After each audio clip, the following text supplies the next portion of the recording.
TVN देखण वाले समुचे दर्शकों नूं दविंदर सिंह बैनीपाल वालों प्यार अते सत्कार सहित सत श्री अकाल।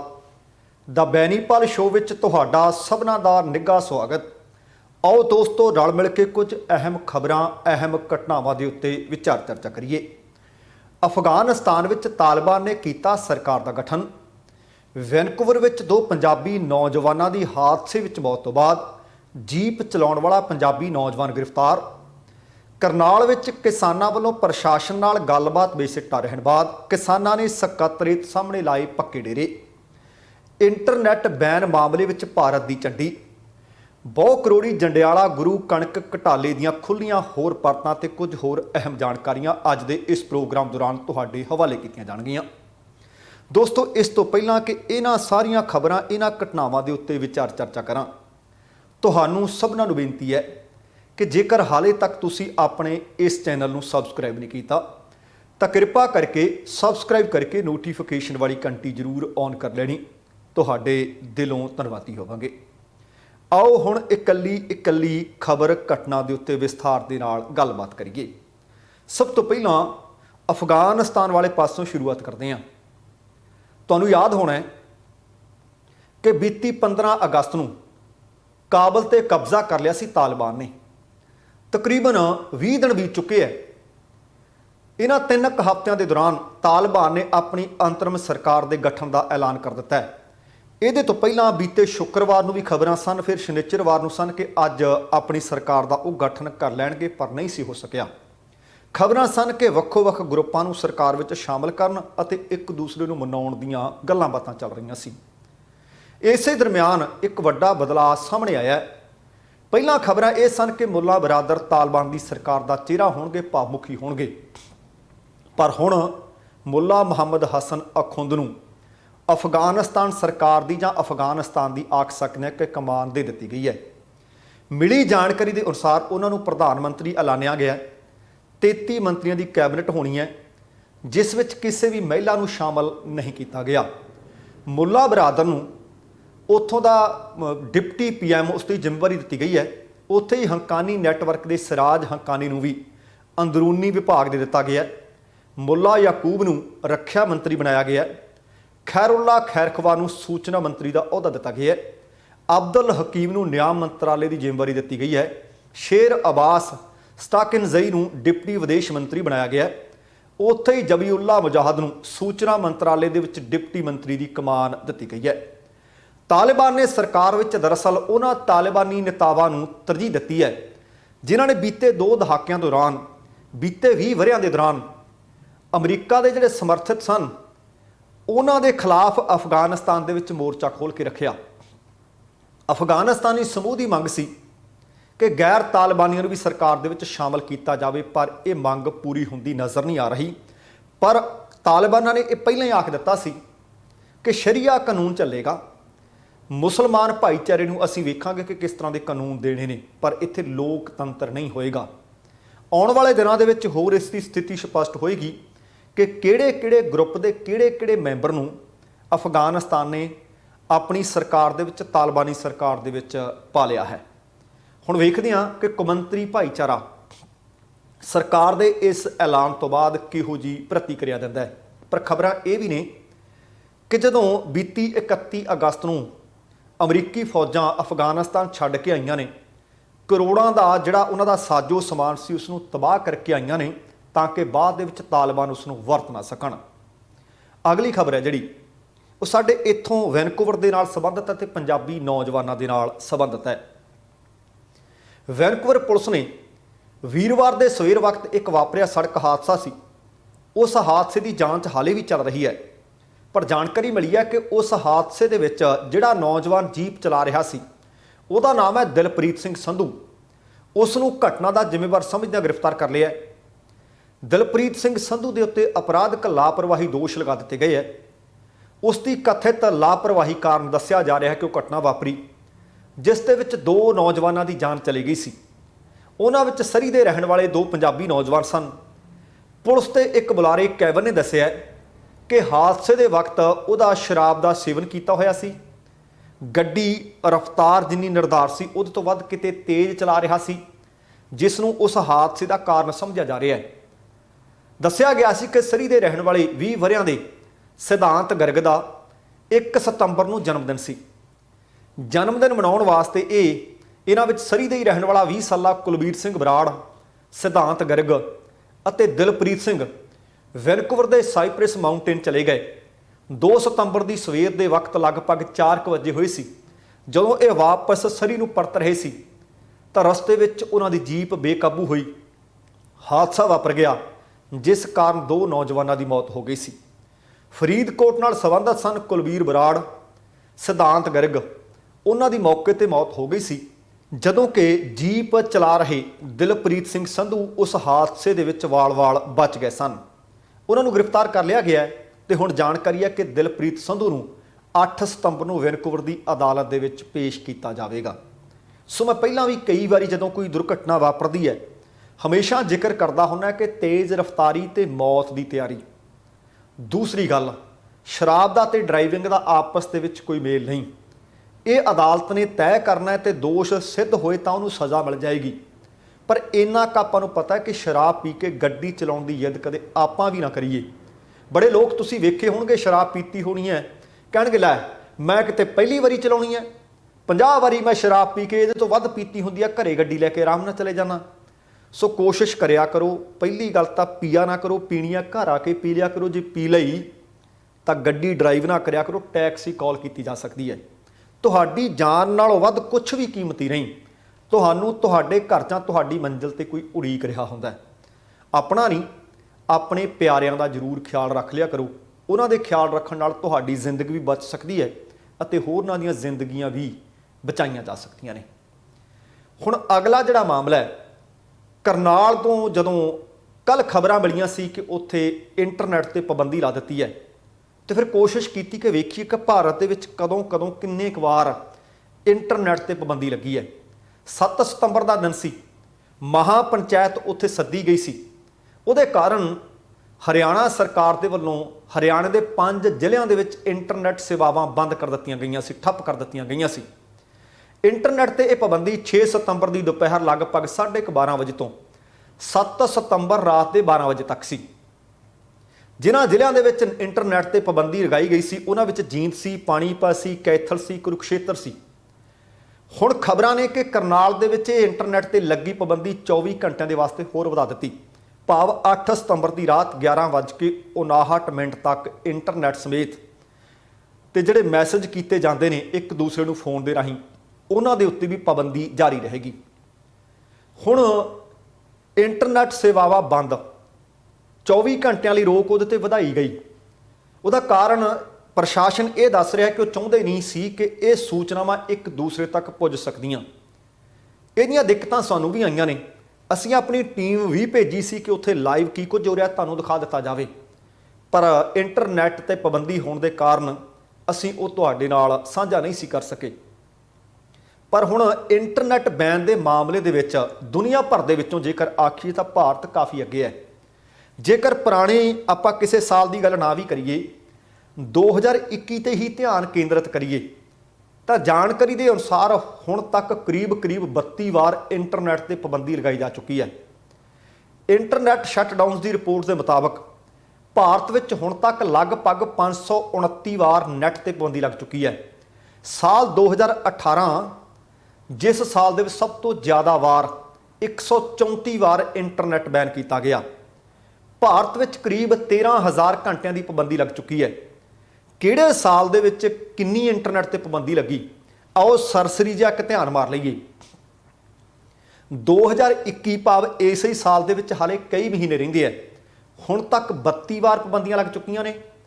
ਪਿਛਲੇ ਵਰੇ 2020 ਦੇ ਵਿੱਚ 129 ਵਾਰ, 2019 ਦੇ ਵਿੱਚ 106 ਵਾਰ, 2018 'ਚ 134 ਵਾਰ, 2017 ਦੇ ਵਿੱਚ 79 ਵਾਰ, 2016 ਦੇ ਵਿੱਚ 31 ਵਾਰ, 215 ਦੇ ਵਿੱਚ 14 ਵਾਰੀ, 2015 ਦੇ ਵਿੱਚ 14 ਵਾਰੀ, 2014 ਦੇ ਵਿੱਚ 6 ਵਾਰ, 2013 ਦੇ ਵਿੱਚ 5 ਵਾਰ, ਜਦੋਂ ਕਿ 2012 ਦੇ ਵਿੱਚ 3 ਵਾਰ ਭਾਰਤ ਦੇ ਵਿੱਚ ਇੰਟਰਨੈਟ 'ਤੇ ਪਾਬੰਦੀ ਲੱਗੀ। ਹੁਣ ਸਭ ਤੋਂ ਵੱਧ ਵਾਰ ਕਦੋਂ ਪਾਬੰਦੀ ਲੱਗੀ? ਇਹ ਉਸ ਵਕਤ ਜੰਮੂ ਕਸ਼ਮੀਰ ਦੇ ਵਿੱਚ ਲਾਈ ਗਈ ਸੀ ਜਦੋਂ ਉੱਥੇ ਧਾਰਾ 370 ਦਾ ਭੋਗ ਪਾਇਆ ਗਿਆ। ਜਿਹੜੇ ਅੰਕੜੇ ਪ੍ਰਾਪਤ ਹੋ ਸਕੇ ਨੇ ਉਹਨਾਂ ਦੇ ਮੁਤਾਬਕ ਜੰਮੂ ਤੇ ਕਸ਼ਮੀਰ ਦੇ ਵਿੱਚ 315 ਵਾਰ ਇੰਟਰਨੈਟ ਤੇ ਪਾਬੰਦੀ ਲਾਈ ਗਈ। ਉਹਦੇ ਤੋਂ ਬਾਅਦ ਦੂਸਰਾ ਨੰਬਰ ਰਾਜਸਥਾਨ ਦਾ ਆਉਂਦਾ ਜਿੱਥੇ ਕਰੀਬ 75 ਵਾਰ ਇੰਟਰਨੈਟ ਤੇ ਪਾਬੰਦੀ ਲਾਈ ਗਈ। ਤੀਸਰਾ ਸਥਾਨ ਯੂਪੀ ਦਾ ਹੈ ਜਿੱਥੇ 29 ਵਾਰ ਇੰਟਰਨੈਟ ਬੈਨ ਕੀਤਾ ਗਿਆ। ਜਦਕਿ ਇੰਟਰਨੈਟ ਬੈਨ ਦੇ ਵਿੱਚ ਹਰਿਆਣਾ ਵੀ ਕੋਈ ਬਹੁਤਾ ਪਿੱਛੇ ਨਹੀਂ, ਚੌਥੇ ਸਥਾਨ ਤੇ ਚੱਲ ਰਿਹਾ ਹੈ। ਇੱਥੇ ਹੁਣ ਤੱਕ 16 ਵਾਰ ਇੰਟਰਨੈਟ ਤੇ ਪਾਬੰਦੀਆਂ ਲਗਾਈਆਂ ਗਈਆਂ ਨੇ। ਸ਼ਾਇਦ ਤੁਹਾਨੂੰ ਯਾਦ ਹੋਣਾ ਹੈ ਕਿ ਕਿਸਾਨੀ ਸੰਘਰਸ਼ ਜਿਹੜਾ ਦਿੱਲੀ ਦੀਆਂ ਬਰੂਹਾਂ ਤੇ ਚੱਲ ਰਿਹਾ ਹੈ, ਕਿਸਾਨ ਹਰਿਆਣੇ ਵਾਲੇ ਪਾਸੇ ਬੈਠੇ ਆ, ਉੱਥੇ ਵੀ ਕਈ ਦਿਨਾਂ ਤੱਕ ਇੰਟਰਨੈਟ ਤੇ ਪਾਬੰਦੀ ਲਗਾਈ ਗਈ ਸੀ।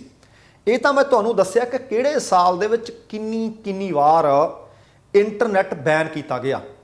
ਹੁਣ ਜੇ ਸੂਬਿਆਂ ਦੇ ਹਿਸਾਬ ਨਾਲ ਦੇਖੀਏ ਕਿ ਕਿਹੜੀ ਸੂਬਾ ਸਰਕਾਰ ਨੇ ਕਿੰਨੀ ਵਾਰ ਪਾਬੰਦੀ ਲਾਈ, ਸਭ ਤੋਂ ਪਹਿਲਾ ਨੰਬਰ ਆਉਂਦਾ ਜੰਮੂ ਤੇ ਕਸ਼ਮੀਰ ਦਾ, ਜਿੱਥੇ 315 ਵਾਰ ਇੰਟਰਨੈਟ ਤੇ ਪਾਬੰਦੀ ਦਾ ਐਲਾਨ ਕੀਤਾ ਗਿਆ।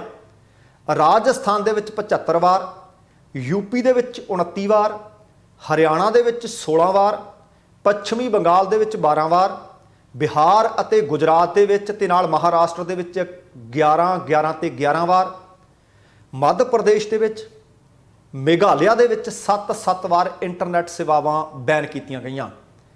ਹੁਣ ਸਭ ਤੋਂ ਵੱਧ ਜਾਂ ਸਭ ਤੋਂ ਲੰਬਾ ਇੰਟਰਨੈਟ ਬੈਨ 552 ਦਿਨ ਜੰਮੂ ਤੇ ਕਸ਼ਮੀਰ ਦੇ ਵਿੱਚ ਰਿਹਾ। 4 ਅਗਸਤ 2019 ਤੋਂ 6 ਫਰਵਰੀ 2021 ਤੱਕ ਰਿਹਾ। ਜੰਮੂ ਕਸ਼ਮੀਰ 'ਚ 4 ਅਗਸਤ 2019 ਦੀ ਰਾਤ ਨੂੰ ਇੰਟਰਨੈਟ ਤੇ ਪਾਬੰਦੀ ਦਾ ਐਲਾਨ ਕੀਤਾ ਗਿਆ ਸੀ, ਜਦੋਂ ਧਾਰਾ 370 ਨੂੰ ਹਟਾ ਕੇ ਜੰਮੂ ਤੇ ਕਸ਼ਮੀਰ ਨੂੰ ਕੇਂਦਰ ਸ਼ਾਸਿਤ ਪ੍ਰਦੇਸ਼ ਬਣਾ ਦਿੱਤਾ ਗਿਆ ਸੀ ਤਾਂ ਕਿ ਲੋਕ ਭਟਕਣ ਨਾ, ਇੱਕ ਦੂਸਰੇ ਤੱਕ ਸੁਨੇਹੇ ਵੀਡੀਓ, WhatsApp ਵੀਡੀਓ ਜਾਂ ਸੁਨੇਹੇ ਭੇਜੇ ਨਾ ਜਾ ਸਕਣ। ਤੇ ਸਭ ਤੋਂ ਲੰਬੀ ਪਾਬੰਦੀ ਜੰਮੂ ਤੇ ਕਸ਼ਮੀਰ ਵਿੱਚ ਰਹੀ। 145 ਦਿਨ ਕਾਰਗਿਲ ਤੇ ਲਦਾਖ ਵਿੱਚ ਰਹੀ। ਇਹ 4 ਅਗਸਤ 2019 ਤੋਂ 27 ਦਸੰਬਰ 2019 ਤੱਕ ਰਹੀ। ਲਦਾਖ ਦੇ ਕਾਰਗਿਲ ਜ਼ਿਲ੍ਹੇ ਵਿੱਚ 145 ਦਿਨਾਂ ਤੱਕ ਇੰਟਰਨੈਟ ਮੁਕੰਮਲ ਬੰਦ ਰਿਹਾ। ਇਸ ਨੂੰ ਅਗਸਤ 2019 ਚ ਲਗਾਇਆ ਗਿਆ। ਇਸੇ ਦੌਰਾਨ ਲੈਂਡਲਾਈਨ, ਮੋਬਾਈਲ, SMS ਤੇ ਮੁਕੰਮਲ ਪਾਬੰਦੀ ਰਹੀ, ਜਿਸ ਨੂੰ ਦਸੰਬਰ 2019 ਵਿੱਚ ਚੁੱਕਿਆ ਗਿਆ। ਫਿਰ 133 ਦਿਨ ਜੰਮੂ ਤੇ ਕਸ਼ਮੀਰ, ਇਹ 8 ਜੁਲਾਈ 2016 ਤੋਂ 19 ਨਵੰਬਰ 2016 ਤੱਕ ਰਿਹਾ। ਬੁਰਹਾਨ ਵਾਨੀ ਦੀ ਮੌਤ ਤੋਂ ਬਾਅਦ ਉੱਥੇ ਅੰਦੋਲਨ ਸੀ। ਅੰਦੋਲਨ ਦੇ ਕਾਰਨ ਮੋਬਾਈਲ ਤੇ ਇੰਟਰਨੈਟ ਤੇ ਇਹ ਪਾਬੰਦੀਆਂ ਲਗਾ ਦਿੱਤੀਆਂ ਗਈਆਂ ਸੀ। ਹੁਣ ਤੁਸੀਂ ਦੇਖੋ ਕਿ ਲੋਕਤੰਤਰ ਦੇ ਵਿੱਚ ਦਰਅਸਲ ਇਹ ਲੋਕਾਂ ਦੀ ਆਵਾਜ਼ ਹੈ, ਇੱਕ ਦੂਸਰੇ ਤੱਕ ਪਾਬੰਦੀਆਂ ਲਗਾਈਆਂ ਜਾਂਦੀਆਂ ਨੇ। ਪਰ ਹਰਿਆਣਾ ਦੇ ਵਿੱਚ, ਕਰਨਾਲ ਦੇ ਵਿੱਚ ਭਲਾ ਇਸ ਤਰ੍ਹਾਂ ਦੀ ਕਿਹੜੀ ਆਫਤ ਆ ਗਈ ਸੀ ਕਿ ਸਰਕਾਰ ਨੂੰ ਪਾਬੰਦੀ ਲਾਉਣੀ ਪਈ ਤੇ ਉਸ ਪਾਬੰਦੀ ਦੀ ਮਿਆਦ ਵਿੱਚ ਵਾਧਾ ਕਰਨਾ ਪਿਆ। ਮੁਜ਼ੱਫਰਨਗਰ ਦੇ ਵਿੱਚ ਬੀਤੀ 5 ਤਰੀਕ ਨੂੰ ਮਹਾਪੰਚਾਇਤ ਕਰਨਾਲ ਨਾਲੋਂ ਵੱਡੀ ਹੋ ਕੇ ਹਟੀ ਹੈ। ਹੁਣ ਤੁਸੀਂ ਦੇਖੋ ਕਿ ਉੱਥੇ ਇੰਟਰਨੈਟ ਤੇ ਕੋਈ ਪਾਬੰਦੀ ਨਹੀਂ ਸੀ। ਕਿਹੜਾ ਪਹਾੜ ਟੁੱਟ ਗਿਆ, ਸਰਕਾਰ ਦੀਆਂ ਕਿਹੜੀਆਂ ਲੂਲਾਂ ਤੋੜ ਲਈਆਂ, ਕੀ ਹੋ ਗਿਆ? ਜਾਂ ਦਿੱਲੀ ਦੀਆਂ ਬਰੂਹਾਂ ਤੇ ਬੈਠੇ ਕਿਸਾਨਾਂ ਨੂੰ ਇੱਕ ਵਾਰੀ ਤੁਹਾਨੂੰ ਪਤਾ ਕਿ ਕਿੱਲਾਂ ਵੀ ਲਾ ਦਿੱਤੀਆਂ, ਕੰਧਾਂ ਵੀ, ਕੰਡਿਆਲੀਆਂ ਤਾਰਾਂ ਵੀ, ਤੇ ਇੰਟਰਨੈਟ ਤੇ ਪਾਬੰਦੀ ਲਾ ਦਿੱਤੀ। ਹੁਣ ਨੈੱਟ ਤੇ ਪਾਬੰਦੀ ਨਹੀਂ। ਭਲਾ ਕਿਹੜੇ ਇਸ ਤਰ੍ਹਾਂ ਦੇ ਸੁਨੇਹੇ ਇੱਕ ਦੂਸਰੇ ਨੂੰ ਭੇਜੇ ਜਾ ਰਹੇ ਨੇ ਜਿਹਦੇ ਨਾਲ ਸਰਕਾਰ ਨੂੰ ਖਤਰਾ ਹੋ ਗਿਆ ਹੋਵੇ? ਇੱਥੋਂ ਪਤਾ ਲੱਗਦਾ ਕਿ ਸਰਕਾਰ ਕਿੰਨੀ ਡਰੀ ਹੋਈ ਹੈ। ਅੱਗੇ ਚੱਲ ਕੇ ਕਰਨਾਲ ਵਾਲੀ ਮਹਾਪੰਚਾਇਤ ਦੇ ਮੁਤਲਕ ਹੋਰ ਜਾਣਕਾਰੀ ਵੀ ਸਾਂਝੀ ਕਰਾਂਗੇ। ਪਰ ਪਹਿਲਾਂ ਪੰਜਾਬ ਦੇ ਵਿੱਚ ਇੱਕ ਕਰੋੜਾਂ ਦਾ, ਬਹੁਤ ਕਰੋੜੀ ਆਖ ਸਕਦੇ ਹਾਂ, ਜੰਡਿਆਲਾ ਗੁਰੂ ਦੇ ਵਿੱਚ ਕਣਕ ਘੁਟਾਲਾ ਹੋਇਆ ਸੀ। ਉਹਦੀਆਂ ਪਰਤਾਂ ਦਿਨ ਪ੍ਰਤੀ ਦਿਨ ਖੁੱਲ੍ਹਦੀਆਂ ਜਾ ਰਹੀਆਂ ਨੇ। ਆਓ ਥੋੜ੍ਹਾ ਜਿਹਾ ਧਿਆਨ ਉਹਦੇ ਤੇ ਮਾਰ ਲਈਏ। ਜੰਡਿਆਲਾ ਗੁਰੂ ਕਣਕ ਘੁਟਾਲੇ ਦੇ ਵਿੱਚ ਫੂਡ ਸਪਲਾਈ ਵਿਭਾਗ ਦੇ ਇੰਸਪੈਕਟਰ ਜਸਦੇਵ ਸਿੰਘ, ਪਤਾ ਲੱਗਿਆ ਕਿ 21 ਫਰਮਾਂ ਦੇ ਵਿੱਚੋਂ ਉਹਨੇ ਬੋਗਸ ਖਰੀਦ ਦਿਖਾਈ। ਇੰਨਾ ਹੀ ਨਹੀਂ, ਇੱਕ ਫਰਮ ਦੇ ਨਾਂ ਤੇ ਤਾਂ ਉਸਨੇ ਇੱਕ ਗੱਡੀ ਵੀ ਖਰੀਦੀ ਹੋਈ ਸੀ। ਇਹ ਗੱਡੀ ਖੁਦ ਚਲਾਉਂਦਾ ਸੀ। ਅਧਿਕਾਰੀ ਉਸ ਤੋਂ ਜ਼ਿਆਦਾ ਸਵਾਲ ਨਾ ਕਰ ਸਕਣ, ਪੁੱਛ ਪੜਤਾਲ ਨਾ ਹੋ ਸਕੇ, ਪਤਾ ਨਾ ਲੱਗ ਸਕੇ, ਇਸ ਵਾਸਤੇ ਪਤਾ ਲੱਗਿਆ ਕਿ ਉਹਨੇ ਇਹ ਕਾਰ ਇੱਕ ਫਰਮ ਦੇ ਨਾਂ ਤੇ ਖਰੀਦੀ ਹੋਈ ਸੀ, ਆਪਣੇ ਨਾਮ ਤੇ ਨਹੀਂ ਸੀ ਕਰਾਈ। ਇਹ ਗੱਡੀ ਫੂਡ ਸਪਲਾਈ ਵਿਭਾਗ ਦੇ ਅਧਿਕਾਰੀ ਨੇ ਜ਼ਬਤ ਵੀ ਕੀਤੀ ਹੈ। ਫਰਮ ਦੇ ਮਾਲਕ ਤੋਂ ਪੁੱਛਗਿੱਛ ਕੀਤੀ ਗਈ ਤਾਂ ਉਹਨੇ ਸਾਰੀ ਕਹਾਣੀ ਐਨ ਖੋਲ ਕੇ ਸਾਹਮਣੇ ਰੱਖ ਦਿੱਤੀ। ਜੰਡਿਆਲਾ ਗੁਰੂ ਦੇ ਗੋਦਾਮਾਂ ਦੇ ਵਿੱਚੋਂ ਖਰੀਦ ਕਰਨ ਲਈ ਵਿਭਾਗ, ਤੁਸੀਂ ਇਹ ਦੇਖੋ ਕਿ ਪਤਾ ਲੱਗਿਆ ਸੀ ਜਦੋਂ ਜਾਂਚ ਪੜਤਾਲ ਕੀਤੀ ਗਈ ਕਿ 46 ਫਰਮਾਂ ਸੀ ਜਿੱਥੋਂ ਕਣਕ ਖਰੀਦੀ ਗਈ। ਉਹਨਾਂ ਵਿੱਚੋਂ 21 ਫਰਮਾਂ ਅਜਿਹੀਆਂ ਦਾ ਪਤਾ ਲੱਗਿਆ ਜਿਹੜੀਆਂ ਬੋਗਸ ਨੇ। ਜਿਨ੍ਹਾਂ ਨਾਲ ਇੰਸਪੈਕਟਰ ਜਸਦੇਵ ਨੇ ਖਰੀਦ ਕੀਤੀ ਪਰ ਬੋਗਸ ਕੀਤੀ। ਦਰਅਸਲ ਉਹ ਖਰੀਦ ਹੋਈ ਨਹੀਂ। ਇਹਨਾਂ ਦੇ ਵਿੱਚ ਆੜ੍ਹਤੀਏ ਵੀ ਦੱਸੇ ਜਾ ਰਹੇ ਨੇ। ਇਸ ਤੋਂ ਬਿਨਾਂ ਮਾਰਕੀਟ ਕਮੇਟੀ ਦੇ ਕੁਝ ਅਧਿਕਾਰੀ ਵੀ ਦੱਸੇ ਜਾ ਰਹੇ ਨੇ, ਜਿਨ੍ਹਾਂ ਨੇ ਸਾਰਿਆਂ ਨੇ ਮਿਲੀ ਭੁਗਤ ਕਰਕੇ ਇਸ ਬਹੁ ਕਰੋੜੀ ਕਣਕ ਘੁਟਾਲੇ ਨੂੰ ਅੰਜਾਮ ਦਿੱਤਾ। ਵਿਜੀਲੈਂਸ ਪਤਾ ਲੱਗਿਆ ਕਿ ਇਸ ਮਾਮਲੇ ਦੀ ਜਲਦ ਜਾਂਚ ਸ਼ੁਰੂ ਕਰਨ ਜਾ ਰਿਹਾ ਹੈ। ਇਸ ਤੋਂ ਬਾਅਦ ਵਿਜੀਲੈਂਸ ਉਹਨਾਂ ਅਧਿਕਾਰੀਆਂ ਤੋਂ ਪੁੱਛਗਿੱਛ ਕਰ ਸਕਦੀ ਹੈ ਜਿਹੜਿਆਂ ਦਾ ਇਸ ਘੁਟਾਲੇ ਦੇ ਵਿੱਚ ਨਾਮ ਬੋਲ ਰਿਹਾ ਹੈ। ਸ਼ਾਇਦ ਤੁਹਾਨੂੰ ਯਾਦ ਹੋਣਾ ਹੈ ਕਿ ਫੂਡ ਸਪਲਾਈ ਵਿਭਾਗ ਦੇ ਮੁਲਜ਼ਮ ਇੰਸਪੈਕਟਰ ਜਸਦੇਵ ਸਿੰਘ ਨੇ 20 ਕਰੋੜ ਰੁਪਏ ਤੋਂ ਜ਼ਿਆਦਾ ਸਰਕਾਰੀ ਕਣਕ ਬਲੈਕ ਮਾਰਕੀਟ ਵਿੱਚ ਵੇਚੀ, ਵੋਗਸ ਖਰੀਦ ਕੀਤੀ। ਇਹ ਸਾਰਾ ਕੰਮ ਉਸਨੇ ਬਹੁਤ ਯੋਜਨਾਬੱਧ ਤਰੀਕੇ ਨਾਲ ਕੀਤਾ। ਇਸ ਤੋਂ ਬਾਅਦ ਉਸ ਦੀ ਸ਼ਿਕਾਇਤ ਅਧਿਕਾਰੀਆਂ ਕੋਲ ਪੁੱਜੀ ਤਾਂ ਜਦੋਂ ਸ਼ਿਕਾਇਤ ਮਿਲੀ ਤਾਂ ਜੰਡਿਆਲਾ ਗੁਰੂ ਦੇ 8 ਗੋਦਾਮਾਂ ਦੀ ਚੈਕਿੰਗ ਕੀਤੀ ਗਈ। ਹੈਰਾਨੀ ਦੀ ਗੱਲ ਸੀ ਕਿ ਚਾਬੀਆਂ ਵੀ ਉਹ ਆਪਣੇ ਨਾਲ ਲੈ ਗਿਆ ਸੀ ਅਤੇ ਰਿਕਾਰਡ ਵੀ ਸਾਰਾ ਚੁੱਕ ਕੇ ਉਹ ਆਪਣੇ ਨਾਲ ਲੈ ਗਿਆ ਸੀ। ਇੱਥੋਂ ਤੱਕ ਕਿ ਉਹਨੇ ਇੱਕ ਈਮੇਲ ਵੀ ਲਿਖ ਦਿੱਤੀ ਸੀ ਕਿ ਮੇਰੀ ਗੈਰ ਹਾਜ਼ਰੀ ਦੇ ਵਿੱਚ ਕੋਈ ਚੈਕਿੰਗ ਕੀਤੀ ਨਾ ਜਾਵੇ। ਹੁਣ ਜਦੋਂ ਚੈਕਿੰਗ ਕੀਤੀ ਗਈ ਤਾਂ ਉੱਥੋਂ ਸਰਕਾਰੀ ਕਣਕ ਦੀਆਂ 1,93,343 ਬੋਰੀਆਂ ਗਾਇਬ ਪਾਈਆਂ ਗਈਆਂ। ਇਸ ਤੋਂ ਬਾਅਦ DFSC ਨੇ ਤੁਸੀਂ ਦੇਖੋ ਕਿ ਪੁਲਿਸ ਨੂੰ ਸ਼ਿਕਾਇਤ ਕੀਤੀ ਤਾਂ 6 ਅਗਸਤ ਨੂੰ ਥਾਣਾ ਜੰਡਿਆਲਾ ਗੁਰੂ ਨੇ ਇੰਸਪੈਕਟਰ ਜਸਦੇਵ ਸਿੰਘ ਦੇ ਖਿਲਾਫ ਧੋਖਾਧੜੀ ਦਾ ਮਾਮਲਾ ਦਰਜ ਕੀਤਾ ਤੇ ਉਸ ਤੋਂ ਬਾਅਦ ਲਗਾਤਾਰ ਉਹ ਫਰਾਰ ਹੈ, ਪਤਾ ਨਹੀਂ ਕਿੱਥੇ ਹੈ। ਉਹਦੇ ਫੋਨ ਦੀਆਂ ਲੋਕੇਸ਼ਨਾਂ ਕਿਸੇ ਬਾਹਰਲੇ ਮੁਲਕ ਦੀਆਂ ਭਾਵ ਦੁਬਈ ਦੀਆਂ ਦੱਸੀਆਂ ਗਈਆਂ ਸੀ। ਹੁਣ ਇਸ ਮਾਮਲੇ ਦੀ ਜਾਂਚ ਹੈ ਜਿਹੜੀ ਵਿਜੀਲੈਂਸ ਬਿਊਰੋ ਦੇ ਹਵਾਲੇ ਕਰ ਦਿੱਤੀ ਗਈ ਹੈ।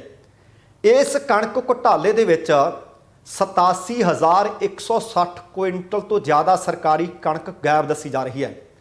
ਇਹਦੇ ਵਿੱਚੋਂ 50 ਕਿਲੋ ਵਾਲੀਆਂ ਕਣਕ ਦੀਆਂ 72,893 ਬੋਰੀਆਂ ਗਾਇਬ ਦੱਸੀਆਂ ਗਈਆਂ ਨੇ ਤੇ ਇਹਦੇ ਨਾਲ ਇਕੱਲਾ ਕਣਕ ਦਾ ਘੁਟਾਲਾ ਨਹੀਂ ਹੋਇਆ, ਇਹ ਵੀ ਪਤਾ ਲੱਗਿਆ ਕਿ ਬਾਰਦਾਨੇ ਦਾ ਘੁਟਾਲਾ ਵੀ ਕੀਤਾ ਗਿਆ। ਵਿਭਾਗ ਸਰਕਾਰੀ ਰੇਟ ਤੇ 60 ਰੁਪਏ ਪ੍ਰਤੀ ਬੋਰੀ ਦੇ ਹਿਸਾਬ ਨਾਲ ਬਾਰਦਾਨਾ ਖਰੀਦਦਾ ਹੈ।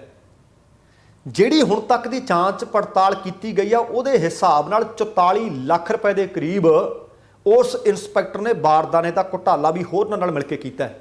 ਇਸ ਤੋਂ ਇਲਾਵਾ ਟਰਾਂਸਪੋਰਟ, ਆੜਤ, ਲਿਫਟਿੰਗ, ਲੋਕਲ ਕਾਰਟੇਜ ਦੇ ਬਿੱਲ ਵੀ ਕਲੇਮ ਕੀਤੇ ਹੈ। ਤੇ ਹੈਰਾਨੀ ਦੀ ਹੱਦ ਇਹ ਹੈ ਕਿ ਸਰਕਾਰੀ ਅਧਿਕਾਰੀਆਂ ਦੇ ਵੱਲੋਂ ਇਹ ਸਾਰੇ ਦੇ ਸਾਰੇ ਬਿੱਲ ਪਾਸ ਵੀ ਕੀਤੇ ਗਏ ਹੈ। ਹੁਣ FCI ਦੇ 3 ਮੈਨੇਜਰਾਂ ਨੂੰ ਇਸ ਮਾਮਲੇ ਦੇ ਵਿੱਚ ਮੁਅੱਤਲ ਕਰ ਦਿੱਤਾ ਕਿ ਇਸ ਤੇ ਕੁੱਲ ਵਿਅਕਤੀ 12 ਮੁਅੱਤਲ ਕੀਤੇ ਗਏ ਹੈ। ਕਣਕ ਘੁਟਾਲੇ ਦੇ ਵਿੱਚ FCI ਦੇ ਅਧਿਕਾਰੀਆਂ ਦੀ ਲਾਪਰਵਾਹੀ ਸਾਹਮਣੇ ਆਈ ਹੈ। FCI DGM ਖਰੀਦ ਨੇ ਇਹਨਾਂ ਅਧਿਕਾਰੀਆਂ ਨੂੰ ਸਸਪੈਂਡ ਕਰਨ ਦੇ ਹੁਕਮ ਬੀਤੇ ਦਿਨੀ ਜਾਰੀ ਕੀਤੇ ਸੀ। ਸਸਪੈਂਡ ਅਧਿਕਾਰੀਆਂ ਦੇ ਵਿੱਚ FCI manager Anil Kumar, Jayant manager ਨੇ ਜਿਹੜੇ ਕਮਲਜੀਤ ਸਿੰਘ, ਉਹ ਮੈਨੇਜਰ ਵਿਜਯੰਤ ਬਰਮਨ ਸ਼ਾਮਲ ਨੇ। ਇਹਨਾਂ ਤੋਂ ਇਲਾਵਾ ਮਦਨ ਲਾਲ, ਰਾਮਚੰਦਰ ਮਧੂਸੂਦਨ, ਰਵੀ ਕੁਮਾਰ, ਨਰਿੰਦਰ ਕੁਮਾਰ, ਮੁਕੇਸ਼ ਕੁਮਾਰ, ਵਿੱਕੀ ਕੈਲਾਸ਼ਨਾਥ ਤੇ ਕਈ ਹੋਰ ਇਹਦੇ ਵਿੱਚ ਮੁਅੱਤਲ ਕੀਤੇ ਹੋਏ ਨੇ। ਪਰ ਇਹਦਾ ਸੂਤਰਧਾਰ ਇੱਕੋ ਹੀ ਬੰਦਾ ਸੀ। ਬਾਕੀ ਬੰਦੇ ਉਹਦੇ ਨਾਲ ਮਿਲੀ ਭੁਗਤ ਦੇ ਕਾਰਨ ਬਹੁ ਕਰੋੜੀ ਇਹ ਕਣਕ ਘੁਟਾਲੇ ਨੂੰ ਅੰਜਾਮ ਦਿੱਤਾ ਗਿਆ। ਪਰ ਤਾਰਾਂ ਉਹਦੀਆਂ ਇੱਕ ਵੱਡੇ ਸਿਆਸਤਦਾਨ ਨਾਲ ਜੁੜਦੀਆਂ ਨੇ। ਉਹ ਸਿਆਸਤਦਾਨ ਕਦੇ ਕੈਪਟਨ ਅਮਰਿੰਦਰ ਸਿੰਘ ਦਾ ਕਰੀਬੀ ਤੇ ਕਦੇ ਉਹਦੇ ਘਰ ਦੇ ਵਿੱਚ ਜਾ ਕੇ ਇਮਾਨਦਾਰੀ ਦਾ ਵੱਡਾ ਸਰਟੀਫਿਕੇਟ ਨਵਜੋਤ ਸਿੰਘ ਸਿੱਧੂ ਵੀ ਦੇ ਚੁੱਕੇ ਨੇ।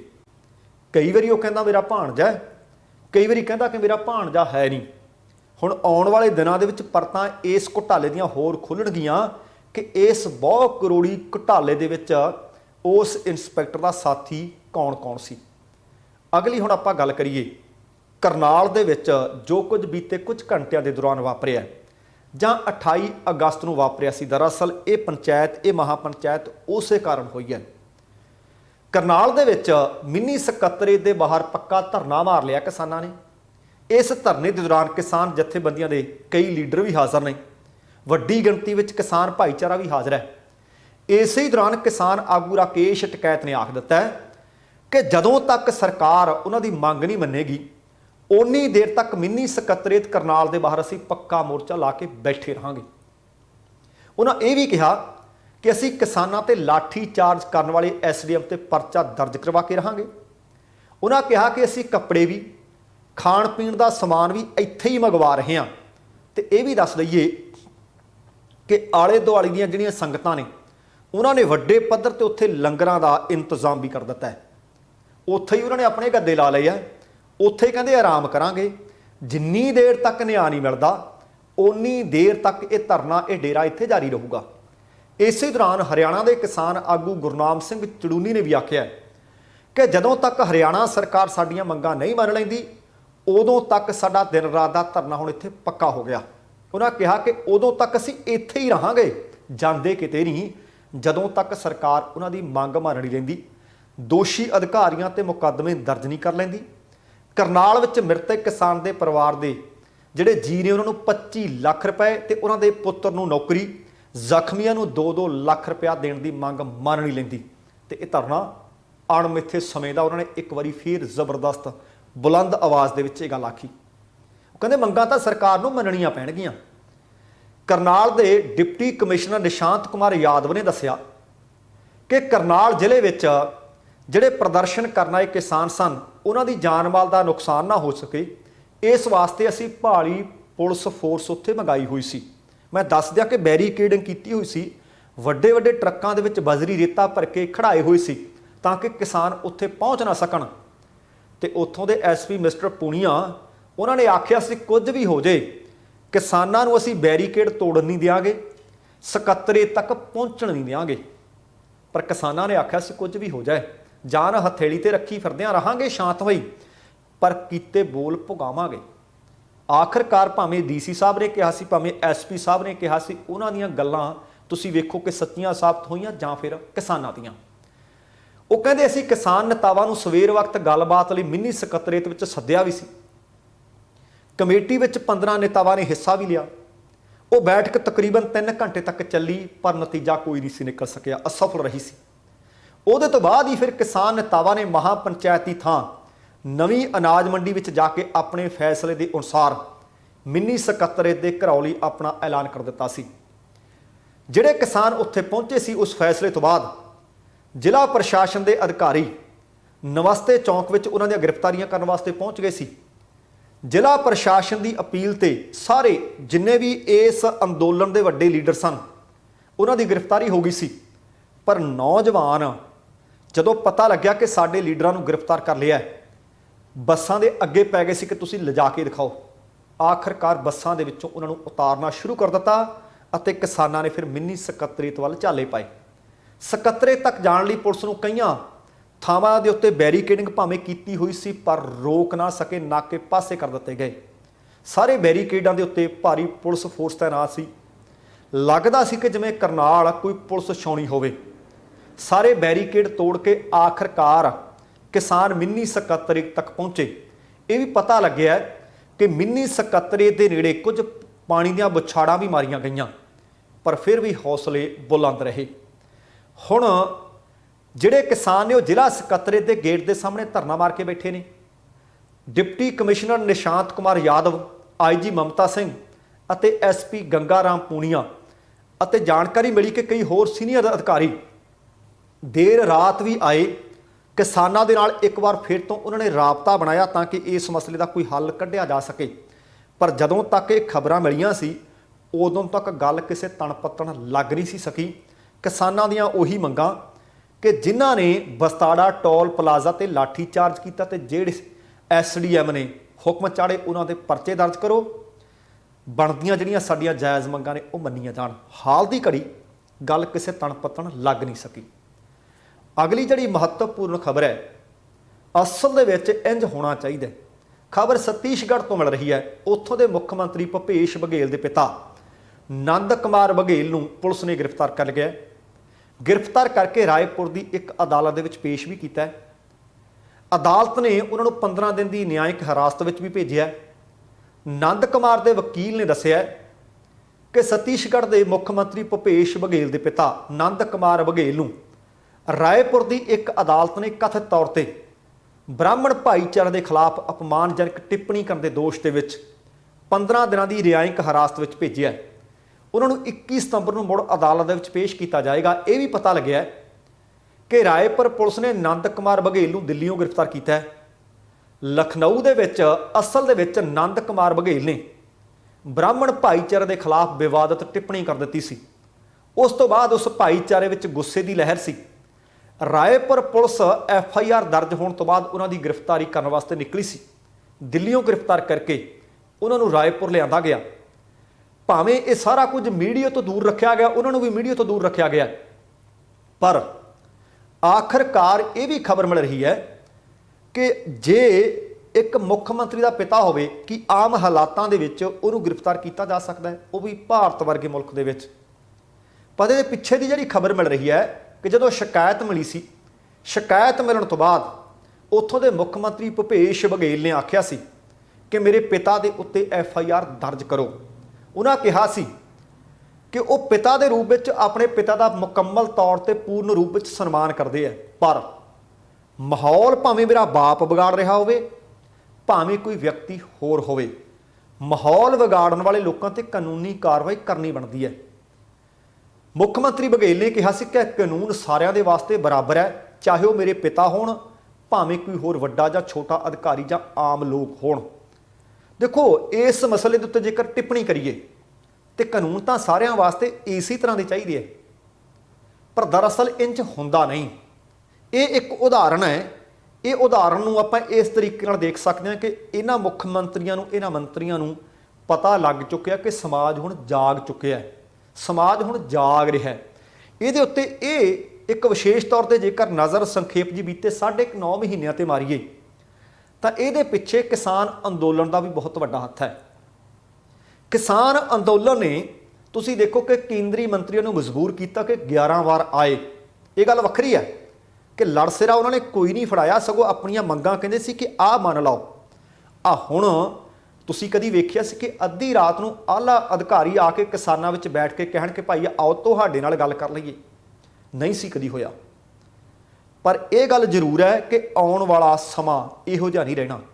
2022 ਦੇ ਵਿੱਚ ਵੀ ਤੁਹਾਨੂੰ ਸਭ ਕੁਝ ਬਦਲਿਆ ਨਜ਼ਰ ਆਏਗਾ ਅਤੇ 2024 ਵਿੱਚ ਵੀ ਹੋ ਸਕਦਾ ਸਭ ਕੁਝ ਬਦਲਿਆ ਨਜ਼ਰ ਆਵੇ।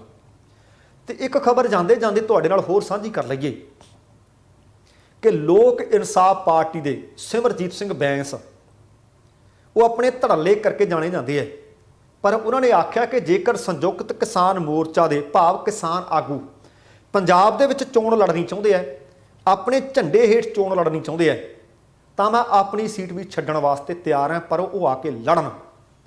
ਪਰ ਮੈਂ ਇੱਥੇ ਇਹ ਦੱਸ ਦਿਆਂ ਕਿ ਸੰਯੁਕਤ ਕਿਸਾਨ ਮੋਰਚਾ ਦੇ ਸਾਰੇ ਲੀਡਰ ਸਿਰਫ ਗੁਰਨਾਮ ਸਿੰਘ ਚੜੂਨੀ ਨੂੰ ਛੱਡ ਕੇ ਬਾਕੀ ਸਾਰਿਆਂ ਨੇ ਇੱਕ ਨਹੀਂ ਅਨੇਕਾਂ ਵਾਰ ਆਖਿਆ ਕਿ ਰਾਜਨੀਤੀ ਅਸੀਂ ਕਰਨ ਵਾਸਤੇ ਦਿੱਲੀ ਨਾ ਗਏ ਹਾਂ, ਨਾ ਅਸੀਂ ਕਿਸਾਨਾਂ ਨੂੰ ਸੱਦਿਆ।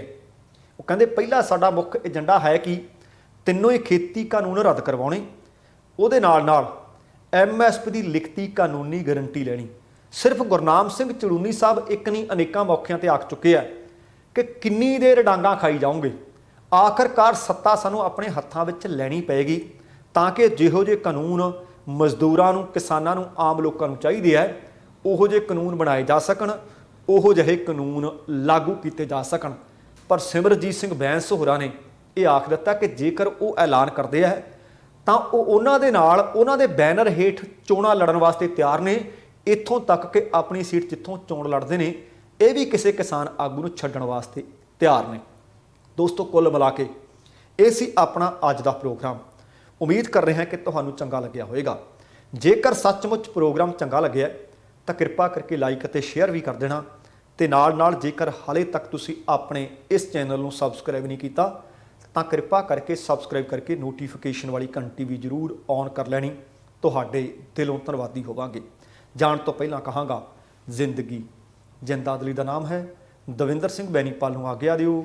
ਸਤਿ ਸ਼੍ਰੀ ਅਕਾਲ ਤੇ ਰੱਬ ਰਾਖਾ।